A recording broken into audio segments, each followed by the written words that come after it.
अस्सलाम वालेकुम viewers, welcome back to my YouTube channel daily tips with Asma.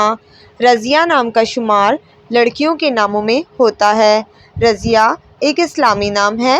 Razia नाम की इब्तदाई तारीख अरबी ज़बान से निकलती है। रज़िया नाम की लड़कियों के लिए खुशकिस्मत नंबर 3 माना जाता है। रज़िया नाम का शुमार इंटरनेट पर सबसे ज़्यादा सर्च होने वाले नामों में से होता है। रज़िया नाम के अफराद के लिए मुआफ़िक पत्थरों में फ़िरोज़ी पत्थर शामिल है। रज़िया नाम के अफराद के लिए मुआफ़िक रंगों में सुरमई और सुर्ख रंग शामिल है।